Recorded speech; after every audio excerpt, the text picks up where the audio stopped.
All right, everyone. Like I said, we're here to talk about Storybook and Vitest, component testing, and all the buzz. My name is Ian Braga. I'm from the Storybook team. I'm one of the maintainers that is actively working on many different parts of Storybook, mainly related to testing. Right here with me, I have Kyle, which is also from the Storybook team. He takes care of all sorts of community stuff, DX related things, documentation, whatnot. You will see his face pretty much everywhere, especially on Discord. And we are honored to have Vladimir here from the Vitest team. Say hi to Vladimir. And we're here to talk about all the cool stuff from Storybook and Vitest. So we're talking about testing.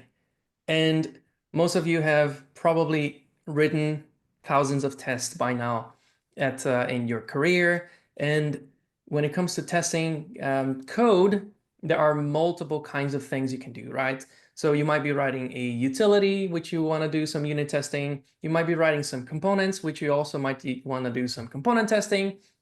You might be writing end-to-end testing for your pages and flows and whatnot. So unit tests, they provide a lot of speed and control for your code base, but you might want to have something a little more complex because you might be, testing the flows of your application. And normally end-to-end tools like Playwright, for instance, they provide you this way of testing the entire flow. So tools like Vitest and Playwright, they are really good for different kinds of things, but they are also like starting to get together for other kinds of things, which we'll get to soon. And in between, the unit of stuff and the higher level in your pages, there are so many components scattered throughout. And all of those components are also quite important because, you might be developing a whole flow, but when it comes to like one specific component, like I don't know, a login form, you might have so many different kinds of states which you want to test. But do you necessarily have to go through the entire application just to test that flow? No, you can actually do that from your components directly. And you know what the tool is that normally, displays and catalogs and provides all kinds of informations for your components? That's Storybook. So Storybook is kind of like in between all that kind of jazz when it comes to representing things visually, helping you develop components. And now we have been focusing on testing as well, because we want to provide you the best experience out there for testing. So the thing about components is that, one specific component might actually impact so many different kinds of pages. So we've been thinking over and over how important it is to focus on component testing, which is a term that has been, you know, um, starting to get more famous over time. Um, Components can be tested in so many different ways. They can be tested in essentially 3 dimensions. We have interactions, which is essentially like, well, is it actually functional? Does it work? We have visual. You may not be looking that right in your component, so you might want to fix that. And is the component accessible? There has been a lot of buzz recently related to accessibility, especially on the European side because of the European Act, which is essentially getting approved and implemented this year. So a lot of companies need to think more about accessibility. So there are so many of these kind of dimensions related to testing, and each of them normally requires a specialized kind of tool. Playwright, Chromatic, and Axe are just a few. So Storybook wants to bring the best experience from the best testing tools out there right in your development workspace. So we are providing different kinds of infrastructure. For instance, for interaction tests, you use Storybook, but then you still want to test your components using Vitest for the speed.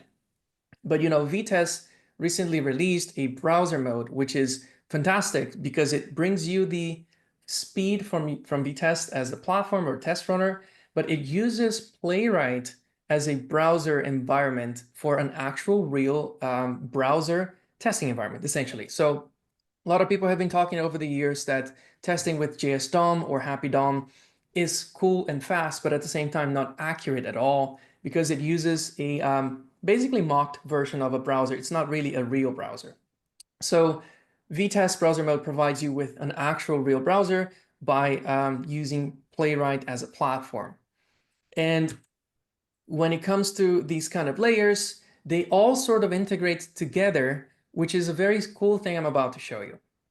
There are other kinds of tests like the accessibility tests, and then we just hook in yet another tool like Axcore, which allows you to essentially analyze all of your components and see whether they have accessible properties or not, whether they conform to certain accessibility guidelines or not. And when it comes to the visual aspect of things, you might still want to, just one second, waiting for the animations. When it comes to the visual aspects of things, Chromatic is probably one of the most famous tools for visual testing. And Storybook is right there in the infrastructure. So Storybook can leverage your components so that Chromatic can take all sorts of snapshots for your components, and then you get visual tests out of it. And essentially, that has been our focus for Storybook 9. We want to provide you the best experience from the best tools out there. But of course, show, don't tell. I'm about to show you all the stuff that we've been working on. Here's my project using Storybook. I want to give you a bit of a context first. We call it Meal Drop. It's essentially a project we've been talking about throughout different presentations and stuff. This is essentially like a restaurant kind of app. So you want to order some food, you have the options here, you can click on the elements, and then you go through just a normal flow. However, you don't want to necessarily, as a developer, you don't want to be like, okay, I need to navigate all the way to the checkout page to then develop that page. Maybe the only thing you care about is actually this component, or maybe this form. So then you use Storybook for that. And in Storybook, you can actually catalog all of those components. So I can go directly to the checkout page right here without having to, run the whole application or care about that at all and stuff like that. So in Storybook, I have a restaurant card, which has different kind of states. If you, let's say, go to the home page and then you refresh, you see there's like a loading state, but it's too fast for me to actually pick it up. If I wanted to demo to people, that wouldn't be that easy. However, in Storybook, we actually have a bunch of add-ons, and those add-ons, they basically give you more extensive capabilities, essentially. So it reads all of the properties from your components, and then it can actually give you like, okay, well, you have a controls panel that allows you to control those properties. So there is an isLoading property. I can click on this button, and then I can set it to true, and bam, now my component reacts to that change. And there is a new feature at the bottom over here in the controls panel where I can create a new story from that specific component. So if I click on new, and then I call this loading, for instance, and I create, not only now I have my previous story and the new story, but when I go to my code and I look into, let's say, it's right here, actually. This has just been added by Storybook itself. I didn't even need to go to the code at all. So essentially, the amount of experiences you can get with just toggling properties, creating new states, it's insane. It's super easy. It's super fast, and you can have the convenience of Storybook for this kind of thing. And stories, they relate to your component in a specific state. And the state, hey Shakir, and the state might be not only related to like which props your component receives, but rather also how you interact with that component. So if we stop thinking about something simple like this restaurant card, and in fact, we just go to something more complex like this restaurant page, I am in essence rendering an entire page of which I mock the network requests so that it behaves the way I want. So for instance, I have a loading state right here where I'm using mock service worker to kind of like proxy the request and then never resolve. And therefore I can always show you the loading state. I have the error state and the not found state, all that stuff. And that's pretty cool. So this kind of page doesn't actually have any props. As you can see, the controls panel is completely empty. But I can interact with the page. So if I click on this cheeseburger element, it pops up a modal. The thing about Storybook is that not only you can pass props, but you can also write a play function that allows you to write a test that gets executed directly in the browser. And I can show you how to write that manually, but I also want to show you something really cool because there is an add-on from the community called Interaction Recorder. It's actually built by Igor Luchenkov. I think he might be right here in the chat. If you are, please say hi. And this is incredibly amazing. So if you are used to Playwright's code gen feature, you actually are going to love this. So hey, Igor, he's right here, actually. Right here in this page, I'm going to click on Start Recording. And now I get this very familiar experience of highlighting the elements and getting some actual selectors. So I don't even need to think about like, oh, what code should I write for testing my component? I actually get it right there. So let's say I click on cheeseburger.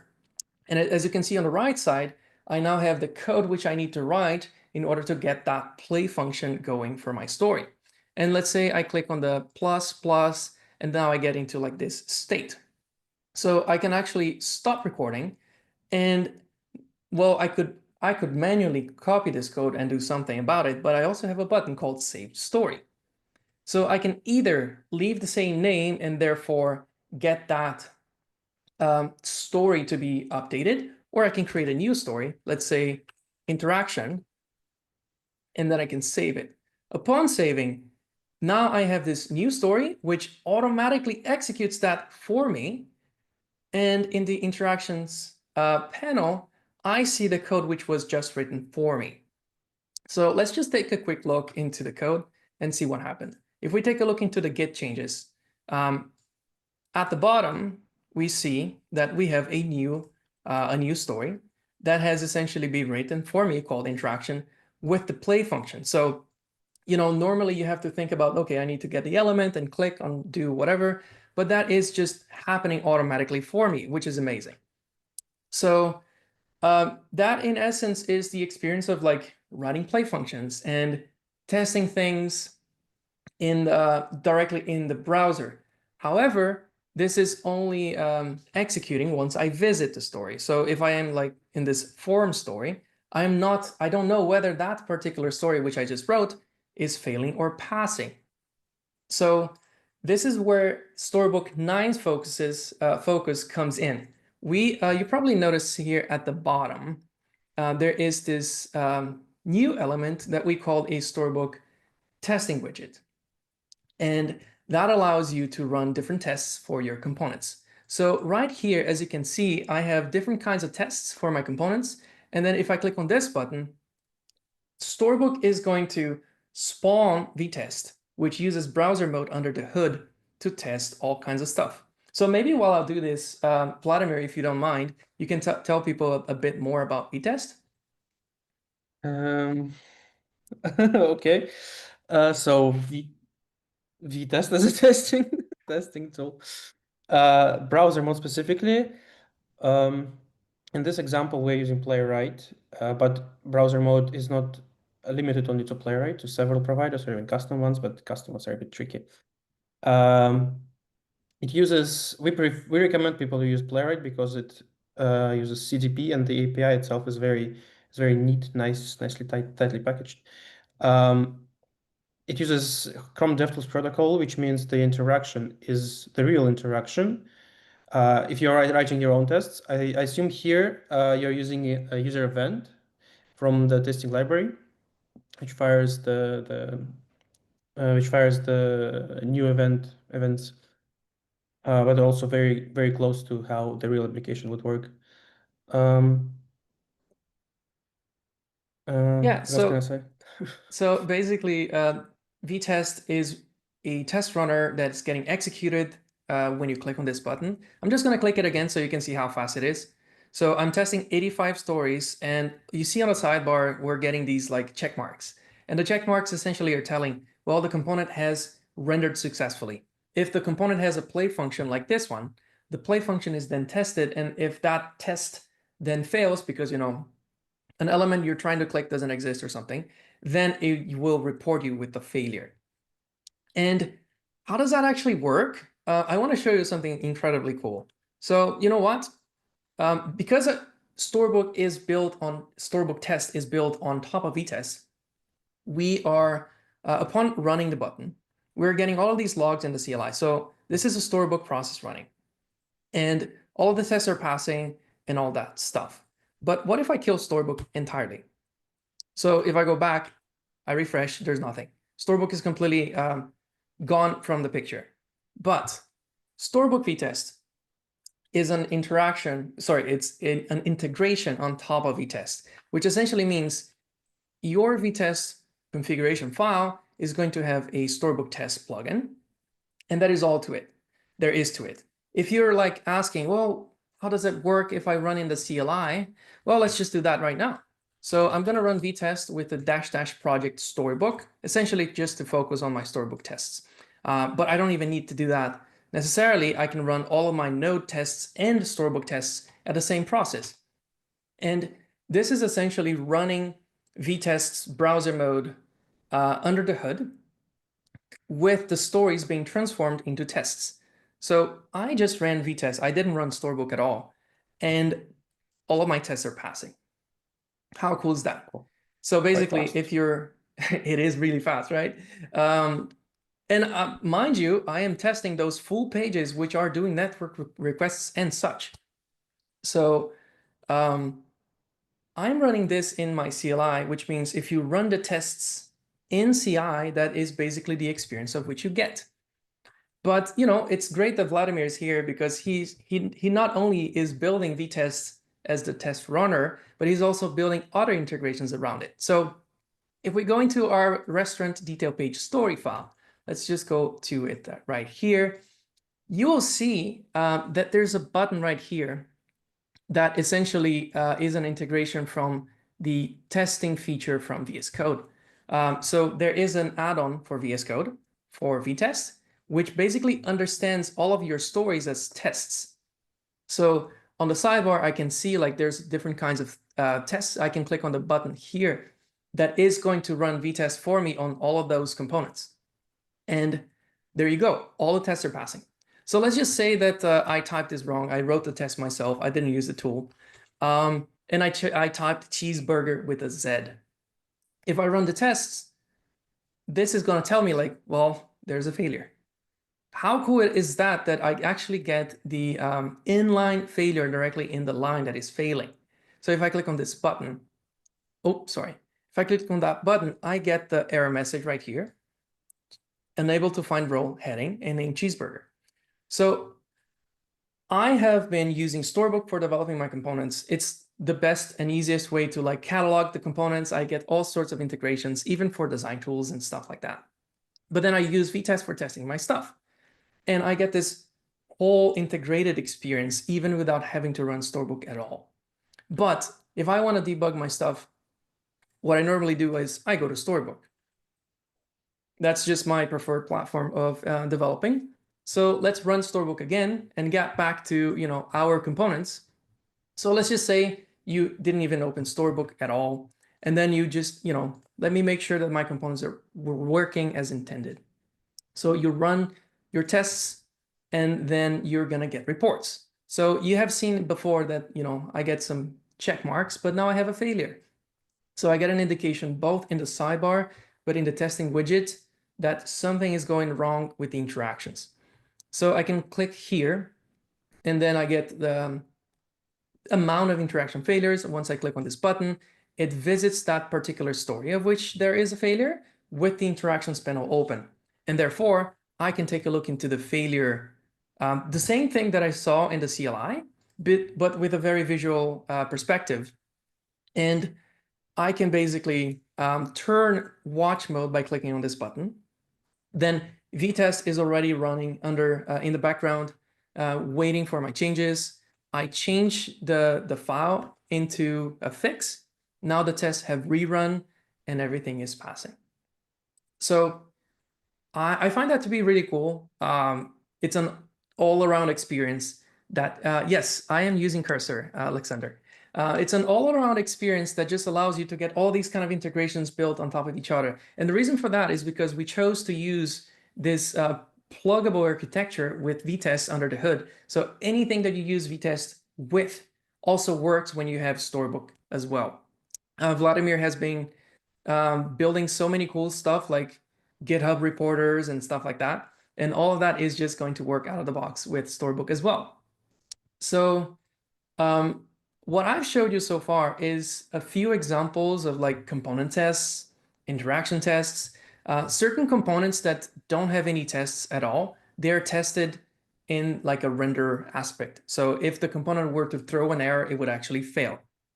And there are different kinds of tests that we can also do. We've been talking about interactions, accessibility, and visual, right? So why don't we just turn on the accessibility feature right here and rerun our tests? So now we're getting some reports.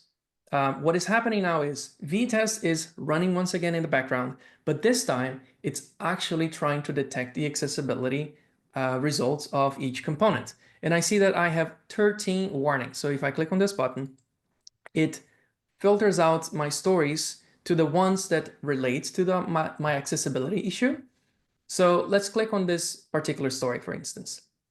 And there is a warning for the accessibility, and there's a green state for the interaction. So interactions are good, but accessibility is not so much. The accessibility panel has been reworked. If you have been using the add-on before, you will probably notice it looks much cooler. So we have a color contrast issue right here, which I can click on show highlights, and then I can see exactly which component that relates to. I can click on the specific highlight and get some information. So the color contrast of this specific component isn't really meeting the actual requirements. If I click on this button, it actually opens the Axe page from Deck University explaining what the problem is and how to fix it, even with a tool that allows you to experiment. And the thing is, I have this one accessibility issue, but I have 16 or 13 actually errors. I think that the quick tip here is if you enable accessibility testing in your Storybook, you probably are going to get like 100, 300, maybe 1,000 accessibility warnings. And the thing is, in Storybook, you probably have more complex components like this, but you also have like simpler components like that. And you realize that you can basically fix this atomic issue. So in this case, my review component also has this accessibility issue, which I can get information about. And I can basically just try to fix that. So let's go around the review file. And the color, well, it wasn't supposed to be banner text. It's supposed to be review text. So my theming was just incorrect. So upon saving that, because I have watch mode on, all of that stuff is already being rerun, only the affected components. So that's why you see 21 tests instead of 85. And then the accessibility results are now good. So I have successfully fixed my accessibility issues, and the entire application is good. But that's not necessarily true. Of course, when we're talking about automated accessibility testing, we can only go so far. You always need to think more about accessibility at a deeper level and probably hire some specialists for your application. But the accessibility checks from Axe Core already account for so much stuff, and you should definitely use it. So that has been basically the angle of accessibility. There's one more thing I want to show you, which is the coverage feature. So if I run my tests with the coverage feature enabled, essentially it's going to once again use Vitest, and Vitest has incredible support for coverage functionality. So it detects all of the code coverage from my stuff, and then it generates this report, which I can click on this button. So you see 86% coverage, and then I have the report for like all of the types of coverage from my components. And I see that the badge component has 40% coverage.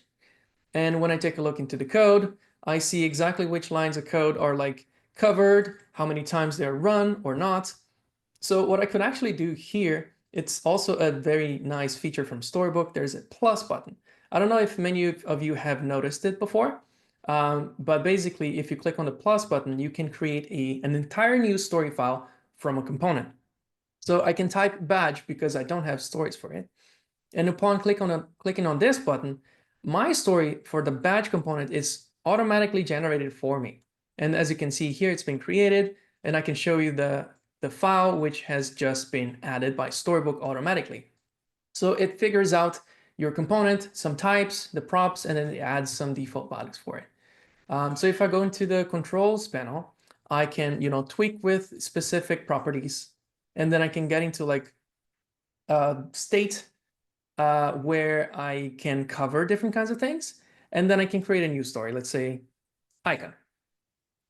And upon rerunning my component tests with the coverage mode on, I can see whether the new stories, they have increased my coverage.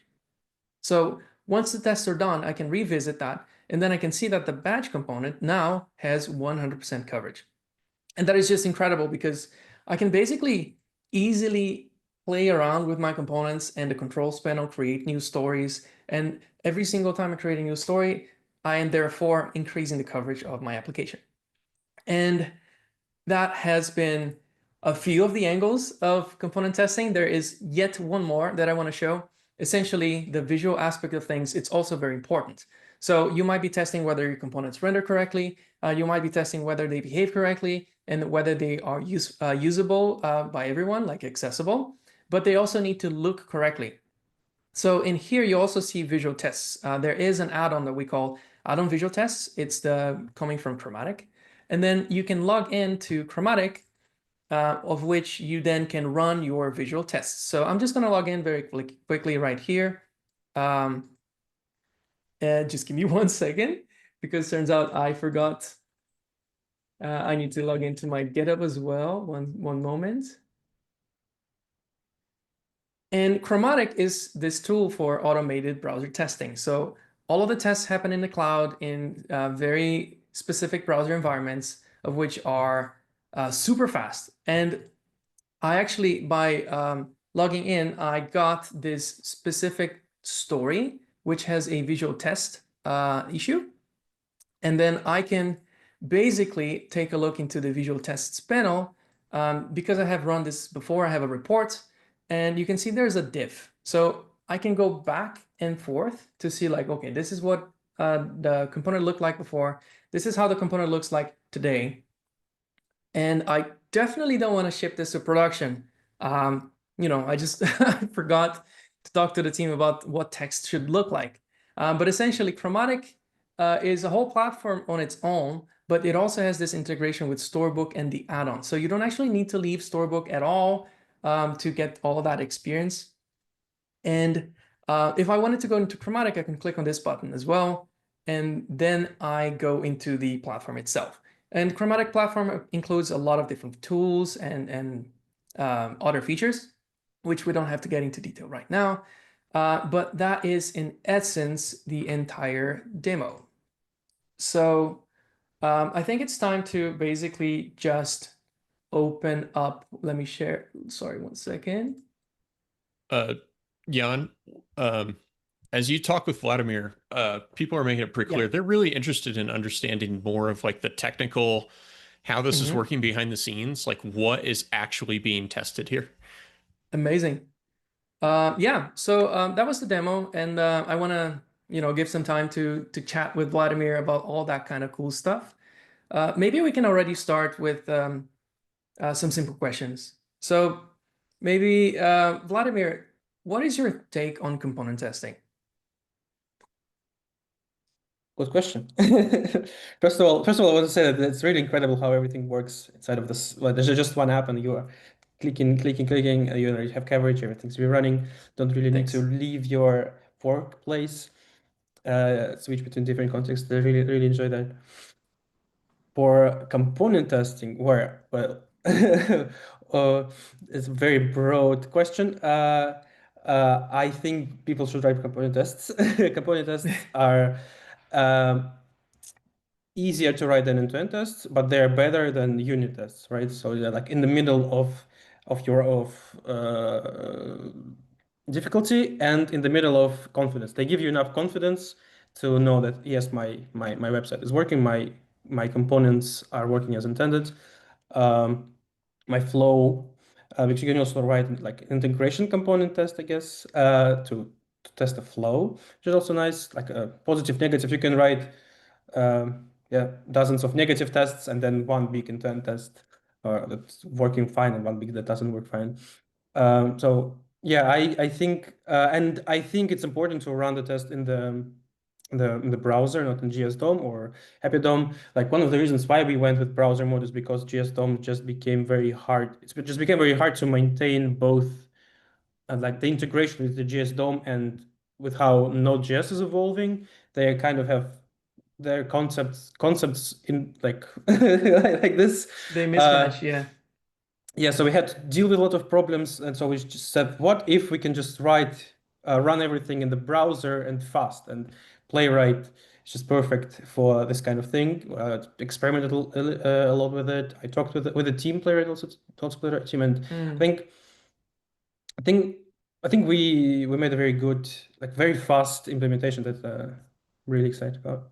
Yeah, I think there's an interesting thing to talk about here about Playwright, because a lot of people might be thinking, well, Playwright is the end-to-end test runner, but Playwright does so much more, right? They now even released an MCP for browsing stuff through Claude and other agents, AI agents, and Vitest browser mode is not really using Playwright as the test runner, right? It's using the Playwright's automated browser environment.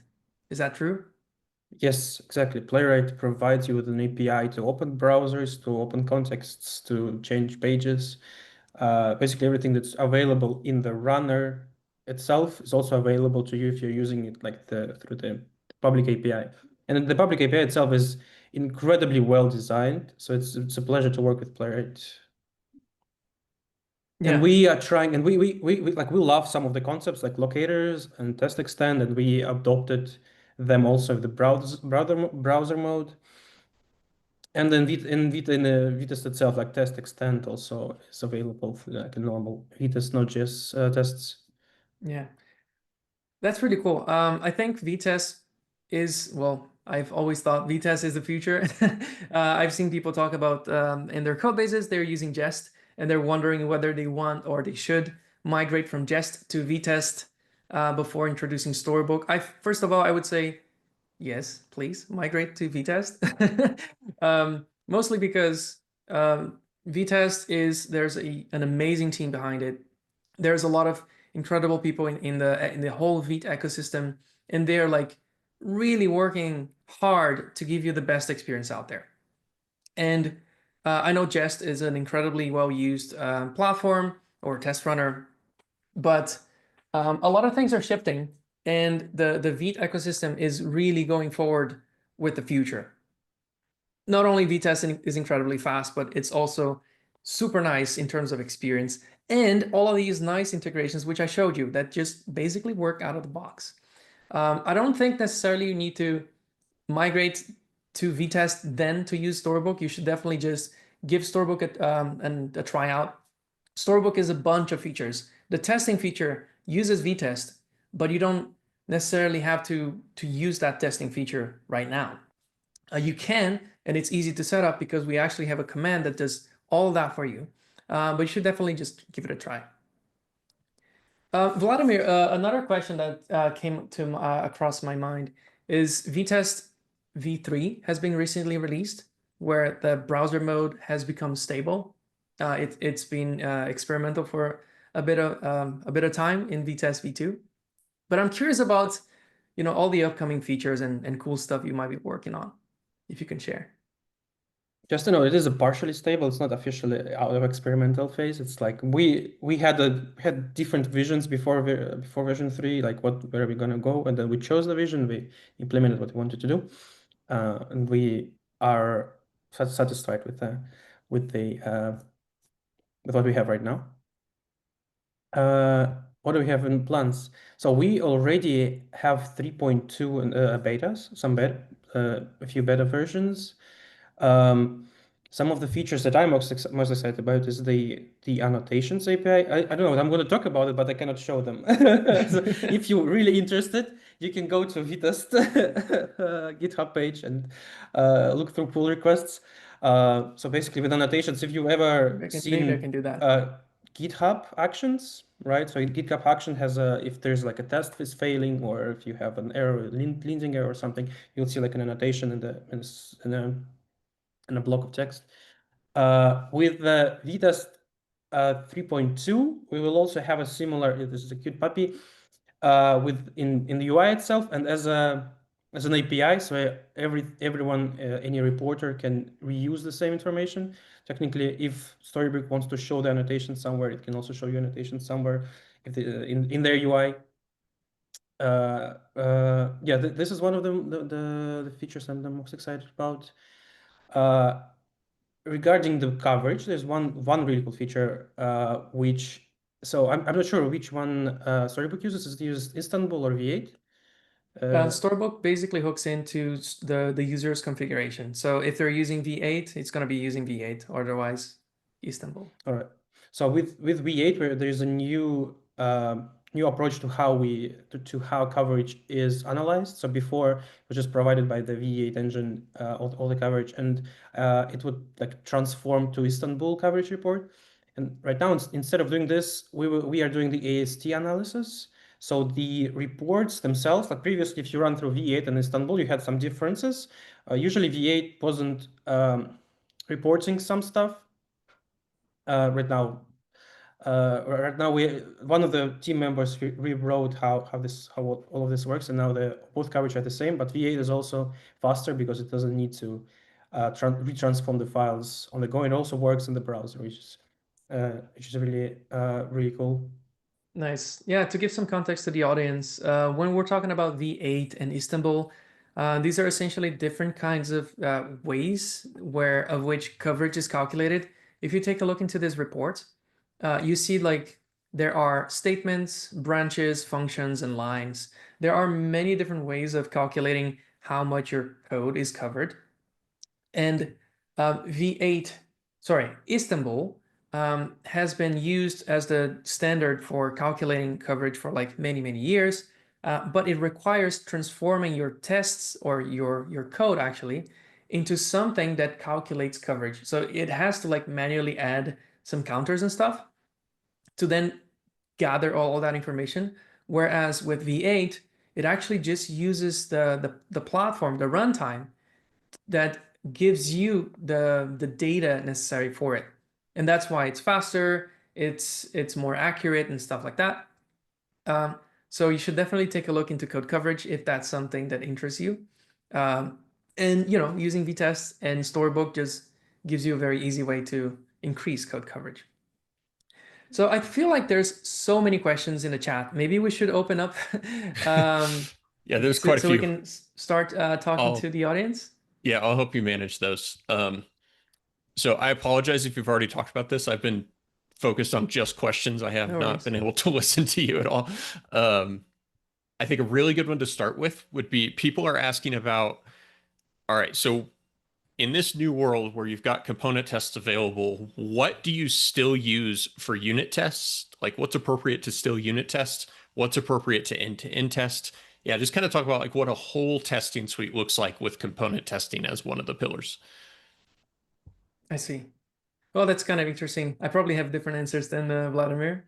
But I feel like basically nowadays where there are many different easy ways to render components in isolation and test them out.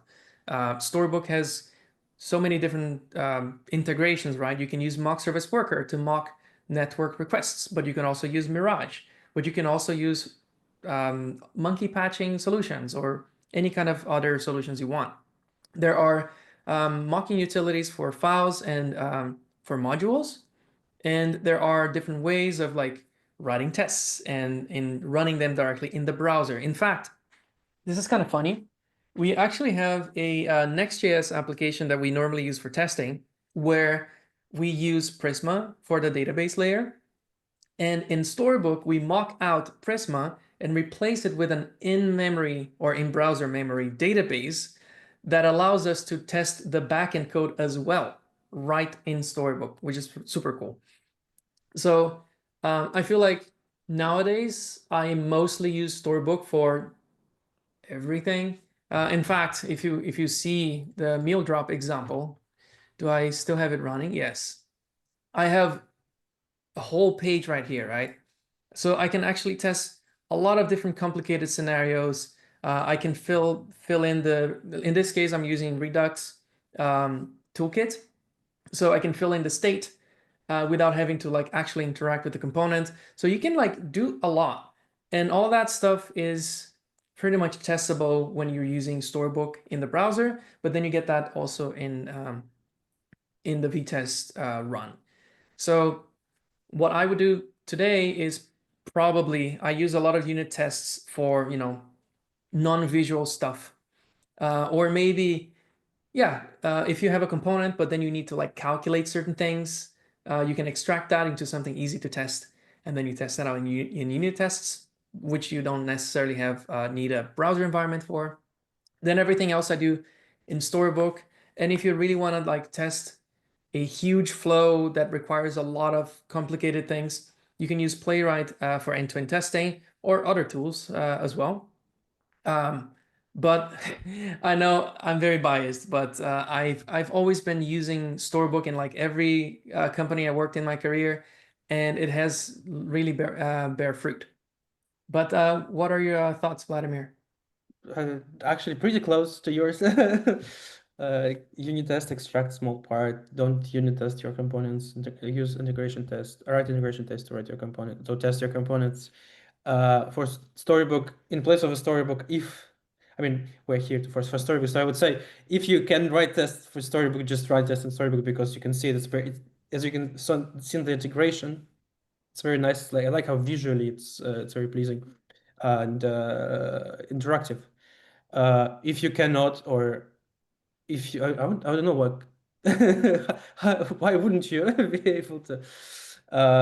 But browser mode also has its own UI.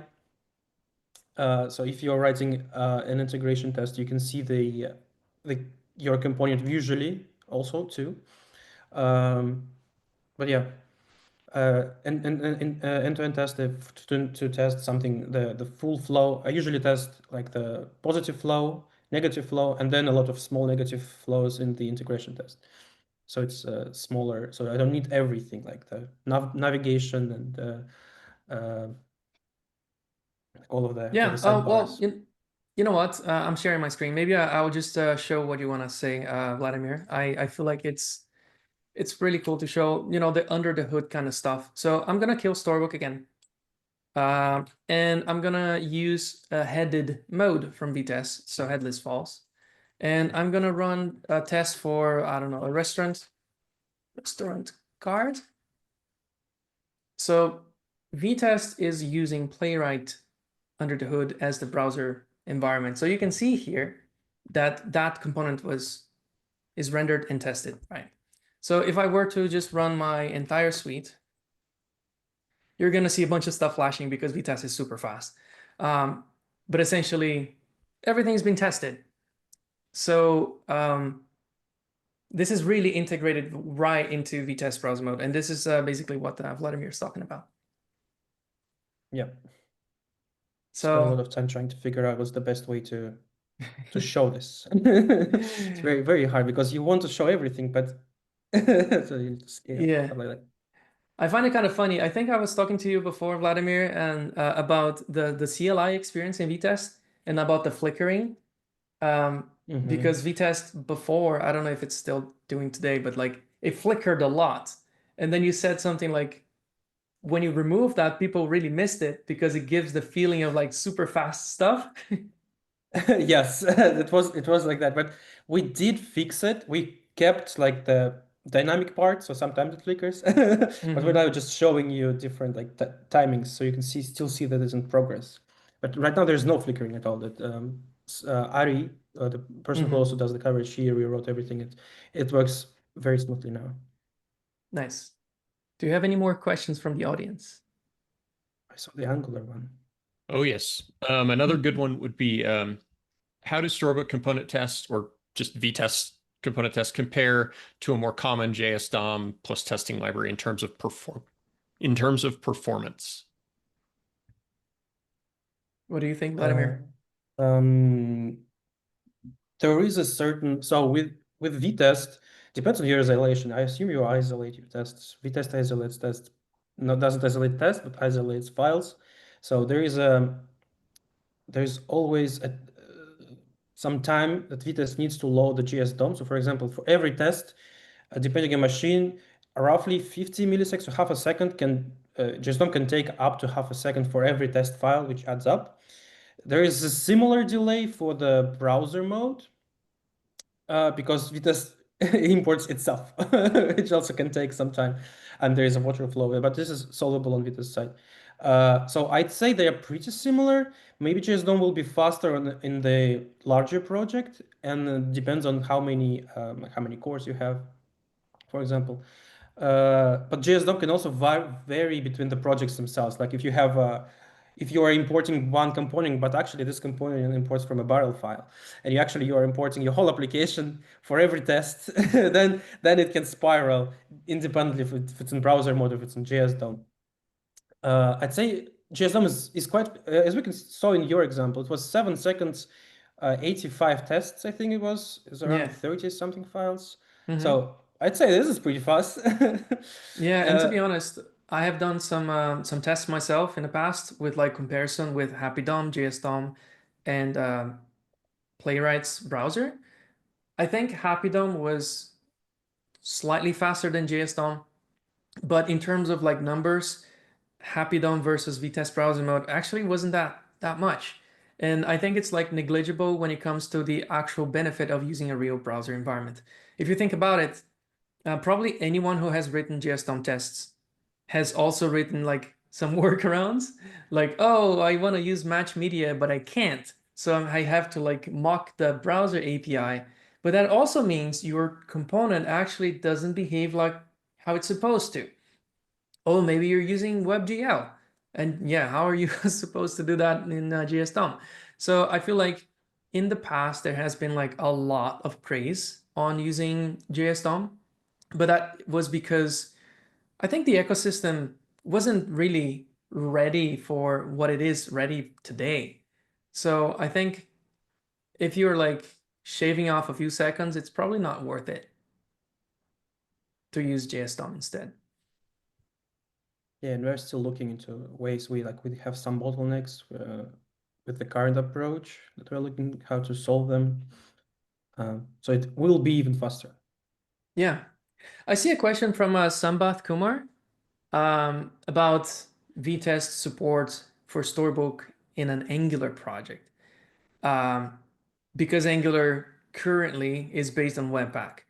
So I would like to say that there's a lot of things shifting on the Angular side of things. Like they said, it's a renaissance. So Angular 19 started, I think, with like some experimental things about ES build. And I think Angular 20 is just dropped, maybe like this week or something. So take a close look into Angular in the Angular release. But they're like actively working on like a Vite-based solution, if I'm not mistaken. And we are also actively working on the Vite support for it. So we don't have it ready right now, but things are definitely moving. So keep tabs on that. Testing wise, they are also experimenting with Vitest browser mode instead of the Jasmine setup that they have. So there's also coming to Vitest. Awesome. Any more questions, Kyle? Do you have any go-tos on making sure that the component tester is optimized as possible? Like any like go-to strategies or things that should definitely be avoided? Maybe Vladimir has some thoughts, but I think I've seen like examples, like he mentioned the barrel file situation for like JS-based tests, but I've also seen like you probably have one file that is like loading so much stuff and that is like not preloaded or something like that, or maybe you have some cache invalidation or something that just keeps on increasing the time of your tests. But those kind of things, they normally tell you something about your code as well, right? Sometimes it's more about writing better code for your components. than writing better tests in a way? What do you think, Vladimir? Basically, yeah. One note that I forgot to mention about what's coming as one of the features coming with Vitest, not to browser mode yet, but genuine to Vitest with JSDOM, is we will print a list of files that took too long, so you can analyze your project and maybe refactor it if your tests take long. It's coming from one of the community members, and I'm very excited about this. I was like, okay, yeah, that's that's very useful. Why didn't we think about this before? Yeah. Yeah, so I just want to give another small demo because I see a question from Stephen Greco about the accessibility tests. I just want to show you in the CLI experience because you might be like running your accessibility tests in the CI and you want to see how that looks like, right? So in Storybook, we have basically kind of like a setting which you can define. You might want to only get warnings, you might want to get failures and stuff. So I'm just gonna say like, if there's an accessibility error, just throw an error. So I'm gonna go back to the review component and bring back the accessibility issue and then run Vitest again on, let's say just the badge. So the test run faster. Oh, sorry, it was not the badge. It was the review. That's it. So as you can see here, you also get the report and the whole experience in the CLI as well. It's just not that visual, but you can always open Storybook to see how things look like and the accessibility panel to give you extra information about it. So I just wanted to make sure to show that too. And we have about 5 minutes. I'm not sure, Kyle, if you have like some very important questions, ones that stood out in the crowd. But I want to announce to people, we are launching Storybook officially next week. So all that cool stuff that I just showed is pretty much ready for you. Just keep an eye out, try it out. We are very keen on your feedback. Vladimir has actually gotten a lot of feedback from Vitest browser mode throughout the experimental phase of Storybook Vitest, and that has also brought a lot of value to Vitest. So I think this whole collaboration that we're doing is just incredible, and I love that.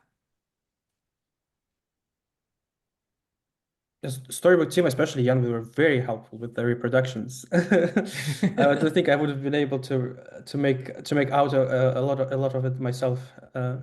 So thank you very much. Yeah, if you guys are interested in open source, Storybook is open source, Vitest is open source. We always welcome contributions.